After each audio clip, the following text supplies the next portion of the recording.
Lorsque cette maman sortit de sa maison, elle vit arriver devant elle un cortège de véhicules qui se garèrent un à un devant son portail. 2 véhicules venaient de la gauche et 2 autres de la droite. Enveloppée d'une peur totale, elle s'écria « Ô Jésus-Christ, qui sont ceux-ci » C'est alors qu'un véhicule s'ouvrit et un monsieur vêtu d'un tissu rouge en sortit. D'un autre véhicule descendit un autre homme, également vêtu de rouge. Ce dernier alla ouvrir la portière du véhicule du chef. Ce dernier sortit alors de sa voiture, portant un chapeau rouge sur la tête, orné de quelques motifs blancs. À ce moment-là, la dame ne savait pas vraiment quelle était leur mission. Un autre véhicule s'ouvrit, et un homme en sortit, vêtu lui aussi d'un tissu rouge. La dame fut totalement étonnée de voir de tels hommes chez elle. De la dernière voiture sortit un jeune homme vêtu de blanc, avec un chapeau rouge sur la tête. Puis il s'écria « Maman !» Elle tourna la tête et vit que c'était son fils aîné. « Romuald, c'est toi? D'où viens-tu avec ces gens ?» C'est alors que ces messieurs vêtus de rouge, accompagnés du fils de la dame, se dirigèrent vers elle. Selon vous, qu'est-ce qui a amené ce jeune garçon à venir voir sa mère avec des ritualistes? Je vous invite à suivre la vidéo jusqu'à la fin pour le découvrir. Et surtout, n'oubliez pas de vous abonner. Une fois proche de sa mère, le jeune homme prit la parole. « Chers collègues, bienvenue chez moi. Celle que vous voyez ici est ma mère, celle dont je vous ai parlé. C'est elle que j'ai choisie dans ma famille pour mon sacrifice. » Ayant entendu cela, la mère du jeune homme fut terrifiée d'apprendre que son propre fils voulait l'offrir en sacrifice. Je vous prie de suivre attentivement cette vidéo, car elle est remplie de conseils tirés de la vie réelle. La voici, je vous la confie. Faites d'elle ce que vous voulez, dit-il. La mère du jeune homme fut bouleversée, traumatisée d'entendre une telle déclaration de la part de son enfant. Elle ne savait plus quoi faire. Elle n'avait plus la force de se défendre. « Mon enfant ne peut pas me sacrifier. » Le chef du groupe ritualiste prit alors la parole. « Madame, si nous sommes ici chez vous, c'est parce que votre fils vous a désigné comme celle que nous devons prendre en otage pour son sacrifice. Nous sommes des ritualistes très puissants. Votre fils a intégré notre groupe dans le but de devenir riche. Aujourd'hui, il l'est. Il a de l'argent. Ce qui lui reste à faire, c'est respecter son engagement envers notre groupe, sacrifier la personne la plus chère de sa famille. Et il vous a choisi. Nous n'avons plus le choix. Aujourd'hui est son dernier jour d'initiation, et vous êtes son premier sacrifice. Donc, nous partirons avec vous pour accomplir ce rituel. » Ayant entendu ces propos, la dame se tourna vers son fils et se mit à le supplier. « Mon fils, s'il te plaît, ne fais pas ça. Qu'est-ce que c'est que ce groupe dans lequel tu es entré ?» Les larmes aux yeux, l'un des ritualistes dit « Nous ne négocions pas. Il n'est pas question qu'il revienne sur sa décision, » ajouta-t-il. « Mon fils, je te demande pardon. Pour l'amour du ciel, ne me sacrifie pas. Laisse-moi vivre auprès de tes frères. Non, maman, j'ai fait mon choix, une bonne fois pour toutes. Si tout cela arrive, c'est de ta faute, répondit le jeune homme. Tu sais bien qu'après la mort de notre père, nous n'avions plus personne derrière nous. Nous devions nous battre pour devenir quelqu'un dans ce monde. Tu nous le répétais sans cesse. Aujourd'hui, j'ai décidé d'entrer dans ce groupe ritualiste pour relever ce défi.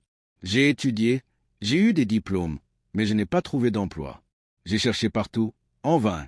Quand j'étais à la maison, tu me criais dessus pour me réveiller. Tu disais, les amis de tes frères travaillent, gagnent de l'argent, donnent à leur mère, réalisent des projets. Et toi, tu restes couché. Tu me traitais de fainéant, de paresseux. Tu avais même arrêté de me servir à manger parce que j'étais au chômage. Tu me comparais aux enfants des voisins. Tu me critiquais devant mes amis parce que je n'avais pas d'argent.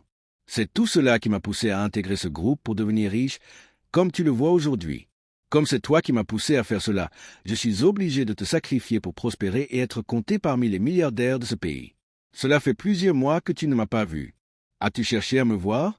Et me voici aujourd'hui, face à toi. » Il se tourna ensuite vers ses collègues. « Celle que vous voyez est ma mère bien-aimée. Elle m'a mis au monde. Mais c'est elle que j'ai choisie pour mon sacrifice. Faites d'elle ce que vous voulez, quand vous voulez, comme vous voulez. Madame, votre fils vous a choisi. Nous n'avons pas le choix. C'est aujourd'hui et maintenant. » Après ces mots, le chef du groupe lança leur slogan. Dans le groupe Zangbeto Ritualisme. Et les autres répondirent. Devenez riche. Un autre ajouta. Madame, ton fils a fait un pacte avec nous et il a obtenu la richesse que tu lui réclamais. Aujourd'hui, il est millionnaire. Mais pour qu'il puisse prospérer, il faut que tu sois sacrifié. La dame eut très peur. Elle ne pouvait échapper aux conséquences des actes qu'elle avait, selon lui, causés. Le jeune homme se moqua d'elle, répétant leur slogan. La dame, traumatisée, le supplia. « Mon fils, je t'ai porté 9 mois, je t'ai allaité 2 ans. Pourquoi veux-tu me sacrifier aujourd'hui? Je t'aime, je te supplie, quitte ce groupe. C'est vrai que je voulais que tu sois riche, mais pas comme ça. C'est trop tard, maman. Je ne peux plus reculer. Tu es mon sacrifice. Je le dis et je le répète, tu es mon sacrifice. » Elle tenta de le ramener à la raison, mais il resta ferme. « Maman, je suis désolé. » Les ritualistes crièrent sur la dame. « Maintenant, madame, suis-nous. Nous allons à notre base. »« Non, je ne vais nulle part avec vous. » cria-t-elle. « Lève-toi. » ordonnèrent son fils et les autres. Sous la pression, la mère se mit à pleurer. Ils finirent par l'obliger à se lever et l'emportèrent. Cette histoire est très triste et terrifiante.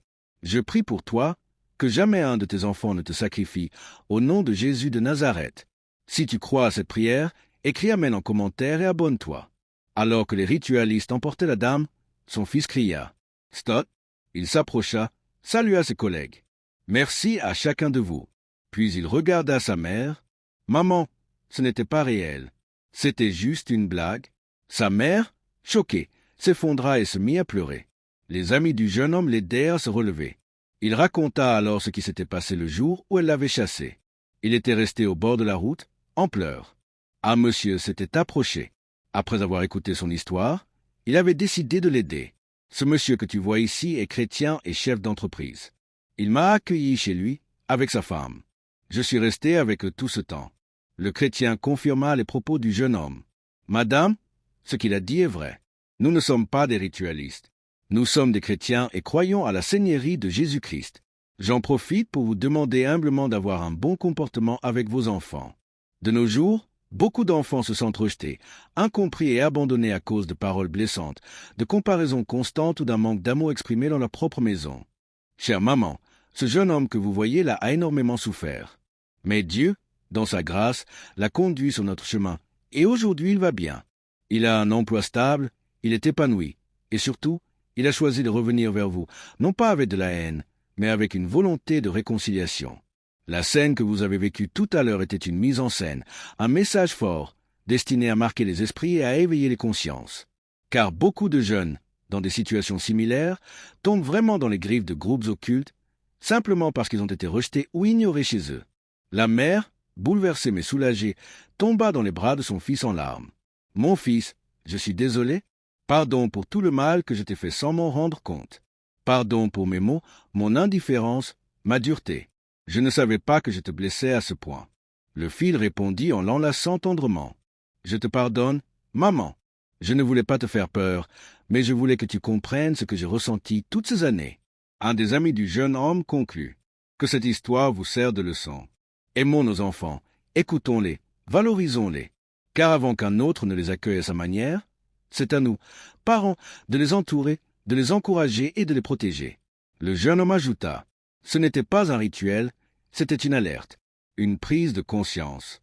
Et j'espère que vous tous qui regardez cette vidéo, vous prendrez soin de vos enfants avant que le monde ne le fasse à votre place. » Puis il termina en s'adressant à la caméra. « Si tu es parent, partage cette vidéo à d'autres parents.